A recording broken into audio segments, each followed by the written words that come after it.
लगातार अपडेट दे रहे हैं आपको चैतन्य बघेल से जुड़ा। ईडी ने चैतन्य की 7 दिन की रिमांड मांगी है। ईडी कोर्ट में चैतन्य बघेल की पेशी हुई। 7 घंटे की छापेमारी के बाद चैतन्य को अरेस्ट किया गया। तो देखिए, इस वक्त की सबसे बड़ी खबर आपको बताएं कि 7 घंटे की छापेमारी चली और चैतन्य बघेल को अरेस्ट किया गया है। फिलहाल ये बताया जा रहा है कि शराब घोटाले में पूछताछ की जाएगी अगर रिमांड ईडी को मिल जाती है। 7 दिन की रिमांड ईडी मांग रही है इस मामले में। तो 3200 करोड़ का शराब घोटाला जो पहले 2161 करोड़ का था, लेकिन जब इसमें एसीबी ईओडब्ल्यू की रिपोर्ट सामने आई तो 3200 करोड़ का ये घोटाला हो जाता है। अब ईडी पूछताछ में ये पता लगाएगी कि इसमें चैतन्य बघेल की संलिप्तता कैसे है, क्योंकि जो अधिकारी जिन्हें गिरफ्तार किया गया है, कवासी लखमा, जो पहले से ही जेल में है, लगातार उनसे भी पूछताछ की जा रही है। और जो कच्चा चिट्ठा सामने आया था उस चार्जशीट में, उसके बाद ईडी ने एक बड़ा एक्शन लिया है और अब चैतन्य बघेल की गिरफ्तारी को इसी से जोड़कर देखा जा रहा है। तो ये तस्वीरें बहरहाल आपको दिखा रहे हैं ईडी कार्यालय के सामने की है। आप देखिए कि टायर जलाकर हंगामा कर रहे हैं कांग्रेस कार्यकर्ता, क्योंकि आज चैतन्य बघेल का जन्मदिन भी है और ऐसे में ईडी की कार्रवाई पर भड़के हुए ये कांग्रेसी साफ तौर पर आपको तस्वीरों में नजर आ रहे हैं। तो एक के बाद एक लगातार ईडी शराब घोटाले में शिकंजा कस रही है और बड़े बड़े नामों को घेरने की कोशिश की जा रही है। लंबे समय से ये बात कही जा रही थी कि चैतन्य बघेल भी इस जांच की आंच में आ सकते हैं, क्योंकि कई सारे घोटालों में नाम जुड़कर सामने आ रहा था। चाहे हम महादेव सट्टा ऐप की बात करें या शराब घोटाले की बात करें, कोल लेवी तक में नाम आ रहा था। अब ऐसे में भूपेश के बेटे पर शिकंजा कसा है और लगातार बयानबाजी का दौर भी चल रहा है। 2 तस्वीरें आप देख सकते हैं। 2 तस्वीरें, पहली तस्वीर कोर्ट के बाहर की, दूसरी तस्वीर कोर्ट के अंदर की। आप देख सकते हैं कितना ज्यादा आक्रोश है कार्यकर्ताओं में। लेकिन क्या ये आक्रोश लाजमी है? हालांकि पहले जो पोस्ट पूर्व मुख्यमंत्री ने किया था, जिसमें उन्होंने जिक्र किया था कि बहुत बड़े तोहफे देती है बीजेपी। सवाल यही कि केंद्रीय एजेंसी की अगर रडार पड़ती है तो उसमें बीजेपी का क्या रोल है? कांग्रेस को ऐसा क्यों लगता है कि बीजेपी ने ये कार्रवाई कराई या बीजेपी ने छापा मरवाया? अपने आप में बड़ा सवाल तो है ही। बहरहाल एक और बात इस पूरे मुद्दे से सामने निकलकर ये आती है, जितने भी कांग्रेस विधायकों को आपने सुना, बंसल न्यूज सुबह 7 बजे से ही आपको पूरे मामले की अपडेट दे रहा है। सुबह 7 बजे से लेकर अब तक जितने भी विधायकों को आपने सुना विपक्ष के, उनका एक ही कहना था कि हम विधानसभा में मुद्दा उठाने वाले थे अडानी का, पेड़ कटाई का, आदिवासी का, इसीलिए हमें रोकने के लिए ईडी की कार्रवाई की गई। हालांकि ये तो अब देखने वाली बात होगी। चैतन्य का आज जन्मदिन है। आज वहां सुबेरे सुबेरे छापा मारा गया। ईडी का छापा डराने के लिए मारा गया और हम लोगों को यहां डर पैदा करने के लिए छापा मारे की कार्रवाई हुई। और अभी सुनने में आ रहा है कि चैतन्य को गिरफ्तार करके ईडी ले गई है। हमारे सब साथी एकजुट है, एक साथ है, सबने एक मत होकर के आज के कार्रवाई का विरोध किया है। और जितने भी हमारे ऊपर केस होगा, हंसते हंसते सहेंगे। हमको भारत के न्यायालय पर पूरा भरोसा है और वो हमारे साथ कोई भी अन्याय नहीं करेगी। भाई, कवासी लखमा भी टारगेट किया, देवेंद्र यादव टारगेट किया, अभी मेरे बेटे को टारगेट कर रहे हैं। इसका मतलब ये दबाने की कोशिश कि कोई आवाज अडानी के खिलाफ ना बोल सके। देखिए, हम लोग डरने वाले नहीं हैं, न डरेंगे, न झुकेंगे, न टूटेंगे।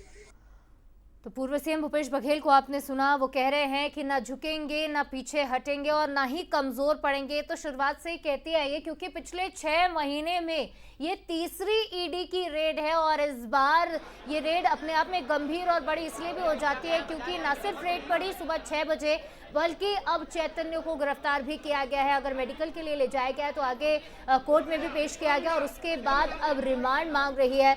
7 दिन की रिमांड ईडी मांग रही है। हालांकि देखने वाली बात होगी कि कितने दिन की रिमांड ईडी को मिलती है। लेकिन भूपेश के बेटे चैतन्य की गिरफ्तारी के बाद आप देखिए हंगामे की भी तस्वीरें लगातार सामने आ रही है।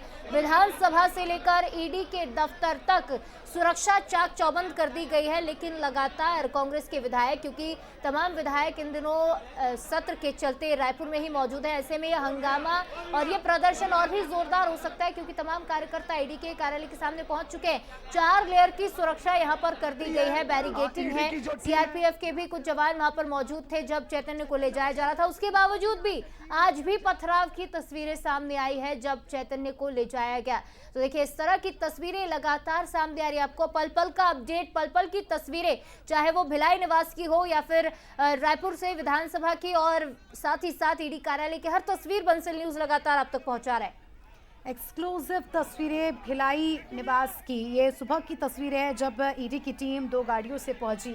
ईडी की टीम पर किस तरह से पथराव किया गया और किस तरह से झूमा झटकी हुई, गहमा गहमी का माहौल, इसका अंदाजा आप इससे ही लगा सकते हैं कि 45 मिनट लग गए यहीं से निकलने में। सीधी सी रोड और घर से बाहर निकलने में ही 45 मिनट का समय लग गया। इससे अंदाजा लगा सकते हैं कि कार्यकर्ता कितने आक्रोशित है। कार्यकर्ताओं का यह तर्क है कि जन्मदिन के दिन उन्हें गिरफ्तार नहीं किया जाना था, पहली बात। दूसरी बात, हमारे मुद्दे हम उठा रहे हैं, सवाल पूछ रहे हैं सरकार से, इसलिए हमारे साथ ऐसा हो रहा है। दूसरी बात, लगातार विपक्ष की आवाज दबाने की कोशिश की जा रही है, कहना है विपक्ष का। ये तीसरी बात, कई सारी बातें हैं जो इस पूरे मामले से सामने निकल कर आ रही है। और कांग्रेस के कार्यकर्ता, कांग्रेस के समर्थकों का आक्रोश तो आप देख ही सकते हैं। 4 तस्वीरें स्पष्ट करते नजर आएंगी पूरा मामला। पहली तस्वीर भूपेश बघेल के निवास की तस्वीर, जहां पर पहले ही बैरिकेडिंग कर दी गई थी, उसके बाद ईडी ने दबिश दी। दूसरी तस्वीर में जब ईडी अंदर पूछताछ कर रही थी उस दौरान की तस्वीर। तीसरी तस्वीर में आप देख सकते हैं कि किस तरह से समर्थकों का जमावड़ा लग गया रायपुर भिलाई दोनों ही जगहों पर। चौथी तस्वीर में आप प्रदर्शन देख रहे हैं कि किस तरह से समर्थक इतना ज्यादा आक्रोशित कि इतनी कड़ी बैरिकेडिंग को भी तोड़ने के लिए ये लोग तैयार हो गए। 4 तस्वीरें इस पूरे मामले से जुड़ी। तो देखिए, लगातार प्रदर्शन जारी है, चाहे एनएसयूआई के कार्यकर्ता हों या फिर कांग्रेस के तमाम कार्यकर्ता पहुंचे हैं और लगातार बैरिकेडिंग को तोड़कर पार जाने की कोशिश की जा रही है। और देखिए, कोर्ट अब देखना ये होगा कि कोर्ट कितने दिन की रिमांड ईडी को देता है, क्योंकि शराब घोटाला मामले में आगे पूछताछ होगी। हालांकि चैतन्य बघेल का नाम कई मुद्दे में आ रहा है, लेकिन ईडी का शिकंजा कसा तो आखिर दोनों ही पक्षों ने क्या कुछ कहा, किसने क्या कहा, वो एक नजर उस पर भी डाल लीजिए। कांग्रेस एक तरफ कह रही थी कि जंगल कटाई का सदन में मुद्दा उठाया जाना था और भ्रष्टाचार करते हुए बीजेपी ने कहा है कि भ्रष्टाचार कर रही है, हुआ है कांग्रेस के काल में। अब अडानी का मुद्दा उठाए जाने की बात करी थी, बीजेपी ने कहा कि जो भ्रष्टाचार करेगा उस पर कार्रवाई होगी। तो वहीं कांग्रेस ने जब अडानी के मुद्दे पर बात करने की बात कही, अडानी का मुद्दा उठाने पर कार्रवाई की बात कही, तब भी बीजेपी ने पलटवार किया। तो सत्ता पक्ष और विपक्ष का अपना अपना तर्क है, लेकिन इसी बीच केंद्रीय एजेंसियों को घेरे में लिया जा रहा है। तो चैतन्य बघेल पर आखिर क्या क्या आरोप हैं, वो एक नजर उस पर भी डाल लीजिए। शराब घोटाले में बड़ा हिस्सा लेने के आरोप चैतन्य बघेल पर है। कोल लेवी मामले में शामिल हैं चैतन्य बघेल, ऐसा कहना है ईडी का। महादेव सट्टा ऐप मामले में भी नाम सामने आ रहा है और साथ ही हवाला के जरिए मनी लॉन्ड्रिंग के आरोप भी चैतन्य बघेल पर लग रहे हैं। यानी कई बड़े मामले जो लंबे समय से जिस पर ईडी, एसीबी, ईओडब्ल्यू जैसी तमाम जांच एजेंसियां जांच कर रही हैं, उनमें चैतन्य बघेल का नाम सामने आ रहा है। तो 4 बड़े आरोप, और यह आरोप अपने आप में शिवालिका देखा जाए तो बहुत बड़े आरोप है, जिसके चलते चैतन्य बघेल की गिरफ्तारी हुई है। करोड़ों का घोटाला, और इसी बीच सबसे बड़ा अपडेट, इस वक्त की सबसे बड़ी खबर, सबसे पहले बंसल न्यूज पर आपको बताएंगे। चैतन्य बघेल की गिरफ्तारी से जुड़ी बड़ी खबर। चैतन्य बघेल को ईडी ने 5 दिन की रिमांड ईडी ने मांग ली है। चैतन्य बघेल को 5 दिन की रिमांड पर भेजा गया। ईडी कोर्ट में चैतन्य बघेल की पेशी। इस वक्त का सबसे बड़ा अपडेट, 7 घंटे की छापेमार के बाद चैतन्य को अरेस्ट किया गया। तो ईडी ने चैतन्य बघेल को रायपुर की स्पेशल कोर्ट में पेश किया और कोर्ट ने चैतन्य को 5 दिन की रिमांड दे दी जा सकती है। थोड़ी देर में वो अपडेट भी देंगे। भेजा नहीं है अभी रिमांड पर, लेकिन ईडी ने रिमांड मांगी है। तो ईडी की टीम रायपुर दफ्तर में ही मौजूद है। चैतन्य से पूछताछ भी वहीं होगी। और इसी बीच कांग्रेस के तमाम बड़े नेता विरोध कर रहे हैं, लेकिन एक बड़ा अपडेट, 5 दिन की रिमांड मिल सकती है। और इस खबर पर ज्यादा जानकारी लेंगे, हमारे साथ गौरव शुक्ला रायपुर ब्यूरो हमारे साथ सीधे लाइव जुड़ रहे हैं। गौरव, कितने दिन की रिमांड मिल सकती है और क्या अपडेट रिमांड को लेकर अब तक सामने आए हैं?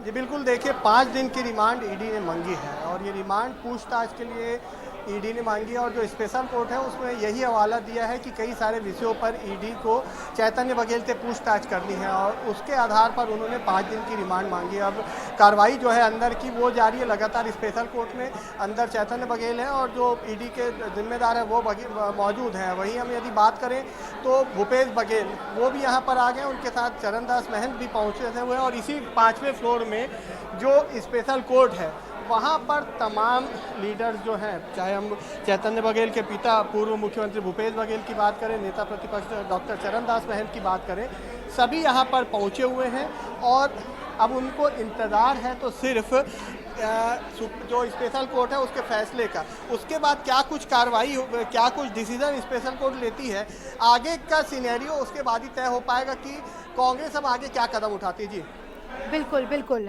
5 दिन की रिमांड अगर मिल जाती है गौरव, तो ये भी बताइएगा किस तरह से पूछताछ होगी, क्योंकि जो आरोप अभी कथित बताए जा रहे हैं, आरोप अपने आप में काफी गंभीर, और ऐसा नहीं है कि सिर्फ चैतन्य बघेल का ही नाम, हम ये क्या कह सकते हैं कि और भी बड़े बड़े नाम, और भी बड़े बड़े चेहरे परत दर परत खुलते जाएंगे और सामने आएंगे।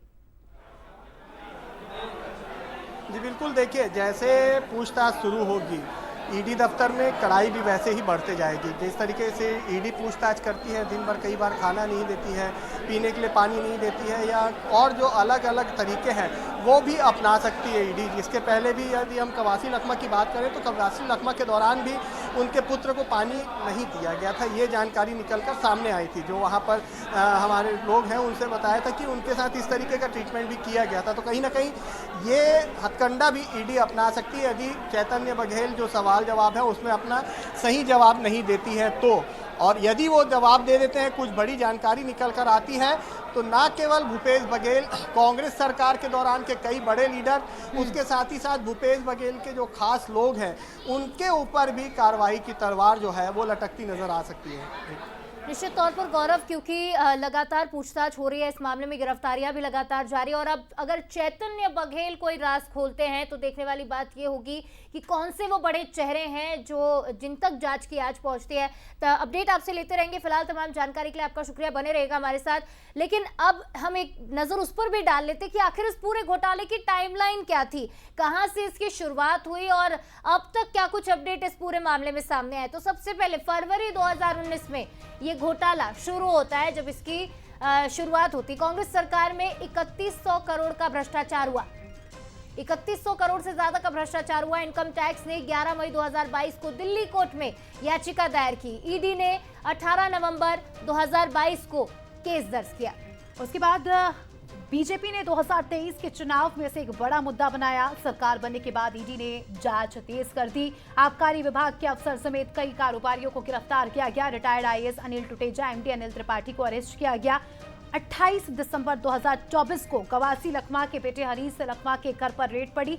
15 जनवरी 2025 को पूर्व मंत्री कवासी लखमा को गिरफ्तार किया गया। 21 जनवरी से रायपुर के सेंट्रल जेल में बंद है कवासी। 10 मार्च 2025 को भूपेश बघेल के घर पर छापा पड़ा।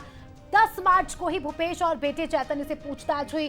7 जुलाई को चौथी सप्लीमेंट्री चार्जशीट दायर की गई और आज यानी 18 जुलाई को पूर्व सीएम भूपेश के बेटे चैतन्य को गिरफ्तार किया गया। तो ये वो पूरी टाइमलाइन थी 2019 से लेकर अब तक। बताया जा रहा है कि 2019 से लेकर 2023 तक ये घोटाला चला, जिसमें 3200 करोड़ का भ्रष्टाचार हुआ है। और इस पूरे मुद्दे को लेकर चर्चा करने के लिए हमारे साथ कुछ खास मेहमान भी जुड़ चुके हैं। उनका परिचय, फिर चर्चा की शुरुआत। उमेश घोरमोड़े जी बीजेपी से हमारे साथ जुड़ चुके हैं। सत्यप्रकाश सिंह जी कांग्रेस से हमारे साथ जुड़ चुके हैं। दोनों ही मेहमानों का स्वागत है। सत्यप्रकाश जी, चैतन्य बघेल की पेशी हो चुकी है कोर्ट में, 5 दिन की रिमांड ईडी मांग रही है, क्या कुछ कहेंगे, क्या कुछ कमेंट सर? देखिए शिवाली जी, ईडी, आईटी, सीबीआई आजकल किसी घरों पे जाती है ना तो कोई नई चीज नहीं, इस तरह की चीजें हो रही है, क्योंकि पिछले हम 2014 से देखते आ रहे हैं किस तरह से विपक्षी नेताओं पे कार्रवाई हो रही है, किस तरह से द्वेषपूर्ण कार्रवाई हो रही है, और किस तरह से सुप्रीम कोर्ट ने फटकार लगाई ईडी ने, वो आपको मालूम होगा। तमिलनाडु उच्च न्यायालय ने किस तरह से फटकार लगाई कि आप संविधान से ऊपर नहीं है, वो भी आपको मालूम। महाराष्ट्र में क्या हुआ, ईडी के कर्मचारी जो अधिकारी है किस तरह से पकड़ाया गया था, वो भी सबके सामने है। तो ईडी किस तरह से काम करे सबके सामने, मगर हम डरने वाले नहीं। 2014 से जो चल रहा, केंद्र में भी जो बैठे हुए लोग हैं, जिस तरह से वहां पे भी हमारे लोगों को, विपक्षी नेताओं को जिस दबाने की कोशिश की जा रही है, यहाँ पे वही हालत। जब हम आदिवासी की आवाज उठा रहे हैं, जब हम ये उठा रहे हैं कि भाई आप किसी उद्योगपति के लिए खास तौर से क्यों काम कर रहे हैं, आदिवासी अपनी हक मांग रहे हैं, उनकी जमीनें मत चीनिया जंगल मत काटिए, उनका खून मत बहाइए, तो आप और उसका हम साथ दे रहे हैं, तो इस तरह की कार्रवाई हो रही है। और कहीं ना कहीं ये लेकिन जो आरोप लगे हैं ये छोटे मोटे आरोप नहीं है सत्य प्रकाश जी, करोड़ों का घोटाला, चुनाव में आप भूलिए मत कितना बड़ा मुद्दा बनाया था बीजेपी ने। ये शिफाली जी अच्छा आपने बात बोला, मुद्दा यही तो 2014 में हुआ था ना, 2G का मुद्दा बना था, कॉमनवेल्थ का मुद्दा बना था, क्या हुआ है सबके सामने है वो भी। तो मुद्दा बनाने में, उसको हवा भरने में, गुब्बारा जैसे उसको फैलाने में ये बीजेपी उस्ताद है, उसमें कोई दो राय नहीं है। मगर जब न्यायालय में चीजें जाती तब आपको साबित करनी पड़ती है। 3 साल से ज्यादा की समय निकल चुका है, ईडी इसकी जांच कर रही है, अभी तक एक भी निष्कर्ष पर ईडी नहीं पहुंची है। अभी तक निष्कर्ष इसने चार्जशीट दाखिल नहीं की कि हाँ हमारा केस क्लोज हो चुका है, जांच पूरी हो चुकी है, अभी तक नहीं हुआ। तो ये सिर्फ और सिर्फ एक, मैं बोलूंगा, चरित्र हनन की ये साजिश रची जा रही है केंद्र सरकार के द्वारा। उमेश जी, आपसे एक रिएक्शन लेना चाहूंगी। सत्य प्रकाश जी कह रहे हैं कि राजनीति कर रही है बीजेपी, और एक तरह से आप क्या कहना चाहेंगे, क्योंकि लगातार ही ईडी की जो कार्रवाई हो रही है, कांग्रेसियों का यह कहना है कि कांग्रेस पर ये कार्रवाई क्यों हो रही है, टारगेट उन्हें क्यों किया जा रहा है? अब ये तो कांग्रेस के नेताओं को ही बताना चाहिए कि क्यों भ्रष्टाचार का जब भी मामला होता है तो कांग्रेस के नेता, कांग्रेस के तमाम लोग, कांग्रेस की सरकार में रहे अधिकारियों के ऊपर क्यों आरोप निकल करके आ जाता है और फिर तमाम प्रक्रियाएं होती है। क्या कांग्रेस को जांच एजेंसियों के ऊपर भरोसा नहीं है? स्पष्ट करने की आवश्यकता है। क्या कांग्रेस को इस देश के संवैधानिक व्यवस्था पर, न्यायपालिका पर भरोसा नहीं है? क्या एक तरफ तो ये खुद ही कहते हैं कि न्यायालय में उसको प्रूफ करना होता है, न्यायालय में उसको प्रमाणित करना होता है, दूसरी तरफ चाहे रिमांड का विषय हो, एजेंसियों की जांच का विषय हो, ये तमाम विषय न्यायालयीन प्रक्रियाओं से होकर के गुजरती हैं और न्यायालय सबके लिए बराबर है। इस बात को कांग्रेस के नेता समझते हैं कि नहीं समझते, इस बात की जानकारी कांग्रेस को देने की आवश्यकता है। लेकिन जब भी एजेंसियां किस आधार पर काम करती होंगी, मुझको लगता है कि गुंडोज के आधार पर, तथ्यों के आधार पर, इन्हीं आधार पर काम करती होगी। या कांग्रेस ने आरोप लगा दिया, भाजपा ने आरोप लगा दिया, इस आधार पर किसी के ऊपर कोई कार्रवाई हो जाए, ये क्या तर्क संगत लगता है? क्या सत्य प्रकाश जी जवाब दीजिएगा, क्योंकि बंसल न्यूज पर लगातार हम आपकी पार्टी के विधायकों से बातचीत कर रहे हैं और जितने भी विधायकों ने प्रतिक्रिया दी है सर, 2 ही बातें कही है। सबसे पहली बात जन्मदिन वाली, कि जन्मदिन के दिन इस तरह से गिरफ्तारी की गई। दूसरी बात कि हम मुद्दे उठा रहे थे, हमें मुद्दे उठाने नहीं दिए गए, इसलिए ये गिरफ्तारी हुई है ताकि माइंड डाइवर्ट हो। वो तो जैसे मैंने बताया आपको कि आज क्या मुद्दा उठने वाला है, जल जंगल जमीन की, और एक खास उद्योगपति को किस तरह से बचाने के मुद्दा नहीं उठाने की कोशिश की जा रही थी। मुद्दा उठाने तो गए थे ना भूपेश बघेल। सुन तो लीजिए ना, तो मुद्दा वही तो हुआ ना। अभी आप खुद बोल रहे हैं कि दिन भर आप यही चला रही है, मुद्दा कहाँ गया? मुद्दा उठता कैसे? आप ही के चौथा स्तंभ आप लोग हैं, उसी के थ्रू मुद्दा उठता है ना। मगर आप दिन भर क्या चला रही है? यही तो सरकार चाह रही थी, ये मुद्दा डाइवर्ट हो, और वो हो गया है। आप खुद ये बोल रही हैं। और इसी में बोलना चाहूंगा, ये बोल रहे न्यायपालिका नहीं है, मैं एक मिनट और बोलना चाहूंगा। अभी इन्होंने बोला कि जो एजेंसी पर भरोसा नहीं, अरे एजेंसी हिमंत विश्व शर्मा के यहाँ कब जाएगी? जवाब ले लेंगे। एजेंसी लक्ष्मी रजवाड़े के यहाँ कब जाएगी? एजेंसी यहाँ पे टंगरा वर्मा के यहाँ कब जाएगी? यहाँ पे जो आरक्षक भर्ती घोटाला, उसमें ईडी जांच क्यों नहीं कर रही है? इसमें जो परीक्षा में घोटाला, ईडी जांच क्यों नहीं कर रही है? ये पूछिए इनसे। नारायण राणे क्यों, छगन भुजबल क्यों, अजित पवार क्यों, इसकी जांच कब होगी? पूछिए इनसे। इसलिए मैं बोलना चाह रहा हूँ ना कि निष्पक्ष जांच अगर हो तो हमको कोई दिक्कत नहीं है, मगर हो कहाँ रही है? इस तरह से आप छगन भुजबल की याद कीजिए, ये तो हास्यास्पद है कि ईडी ने बोल दिया कि उसके कागज गुम हो गए। ये क्या ईडी बोल सकती है? ये दिखता है अजीत पवार जो 72,000 करोड़ का आरोप लगता है, चक्की पीसिंग एंड पीसिंग बोला जाता है, और उसके बाद सारी जो प्रॉपर्टी अटैच रहती है वो दे दी जाती है, क्योंकि वो सरकार में शामिल हो जाते हैं। अब नारायण राणे लीजिए, तमाम ऐसे लोग हैं, ये सुरेंद्र अधिकारी। सर जो कार्रवाई सत्य प्रकाश जी छत्तीसगढ़ में हो रही है, उससे महाराष्ट्र से आप जोड़कर देख रहे हैं। अभी तक जो भी आरोप आपने लगाया, आप कह रहे हैं कि निष्पक्ष जांच हो रही है। बीजेपी का एक रिएक्शन सर हम ले लेते हैं, क्या कहना चाहेंगे उमेश जी? देखो, मुद्दे की बात कांग्रेस के तमाम विधायक, अभी कांग्रेस के प्रवक्ता भी कर रहे थे। सदन चल रहा है, मुद्दे और इनके तर्कों में इतना दम है तो सदन से क्यों भागे? सदन में आके इस विषय को उठाने की आवश्यकता थी कि नहीं थी?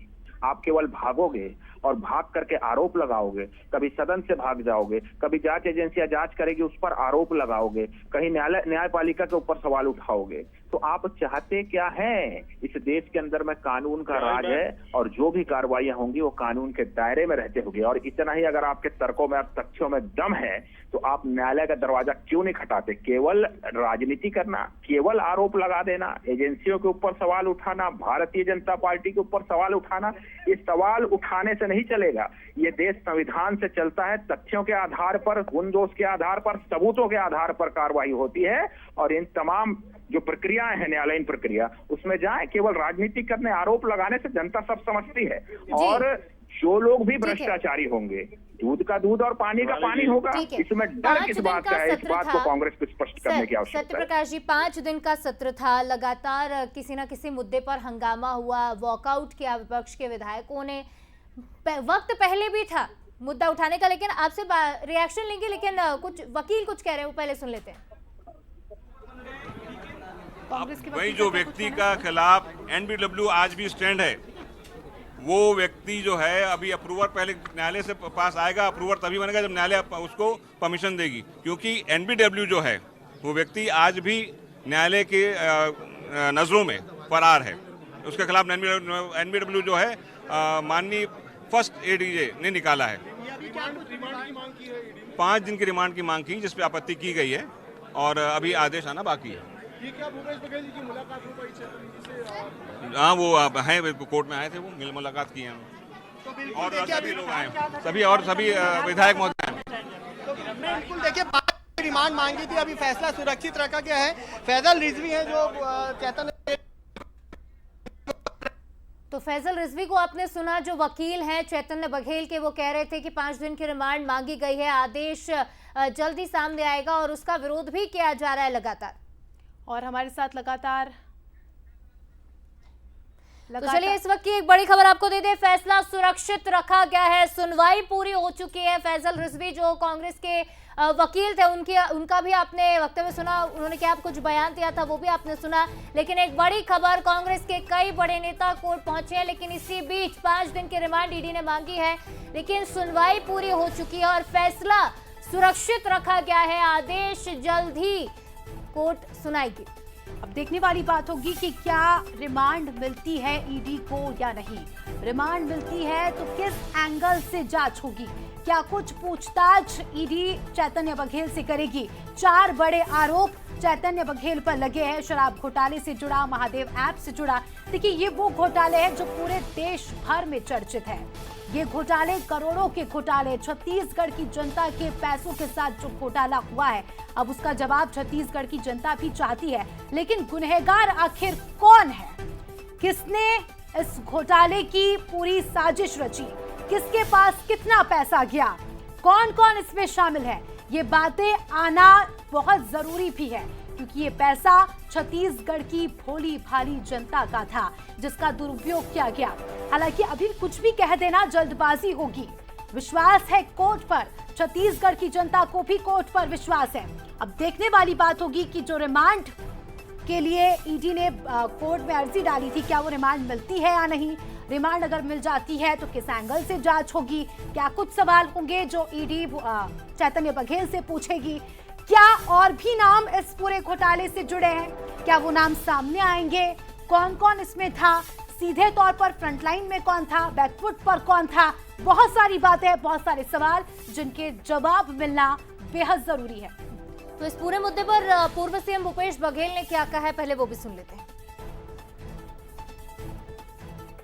कवासी लखनऊ भी टारगेट किया, देवेंद्र यादव को टारगेट किया, अभी मेरे बेटे को टारगेट कर रहे हैं। इसका मतलब ये दबाने की कोशिश कि कोई आवाज अडानी खिलाफ ना बोल सके। देखिए, हम लोग डरने वाले नहीं हैं, न डरेंगे, न झुकेंगे, न टूटेंगे।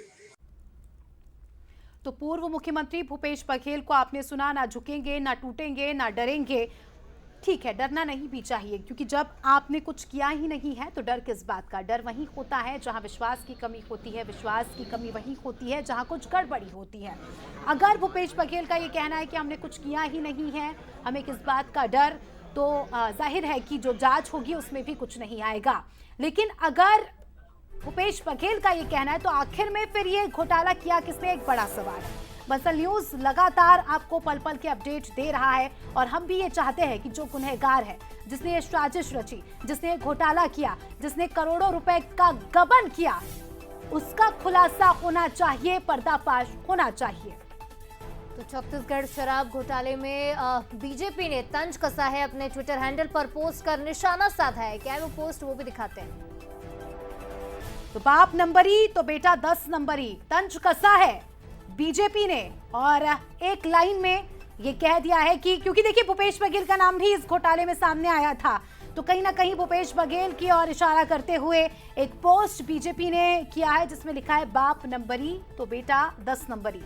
तो छत्तीसगढ़ का ये बहुचर्चित शराब घोटाला जिसमें पूर्व सीएम भूपेश बघेल का नाम भी जुड़ रहा था, लेकिन चैतन्य बघेल की गिरफ्तारी के बाद ये मुद्दा और भी ज्यादा गर्मा गया है। सुबह सुबह जब ईडी की टीम 3 गाड़ियों में पहुंची और भिलाई स्थित उनके निजी निवास पर दबिश दी गई, कुछ दस्तावेज खंगाले गए। इससे पहले भी अगर हम मार्च में देखें तो 10 मार्च को एक ऐसी ही कार्रवाई हुई थी और पिछले 6 महीने में 3 दबिश दे चुकी है भूपेश बघेल के निवास पर ईडी, और लगातार हर बार कुछ दस्तावेज। और उस वक्त हंगामा इसलिए भी मचा था क्योंकि कैश गिनने की, नोट गिनने की मशीन भी ईडी लेकर पहुंची। ऐसे में कहा जा रहा था कि बड़ी मात्रा में कैश मिला है, लेकिन भूपेश बघेल ये कह रहे थे कि सिर्फ 33 लाख रुपए कैश मिला। उसके बाद लंबे समय तक ईडी ने जांच की और अब शिकंजा कसा है चैतन्य बघेल पर। कोर्ट में उन्हें पेश किया गया, 5 दिन की रिमांड मांगी गई। हालांकि जो फैसला है उसे सुरक्षित रखा गया है। तो देखिए इस पूरे मामले में लगातार ही प्रतिक्रियाएं भी सामने आ रही हैं।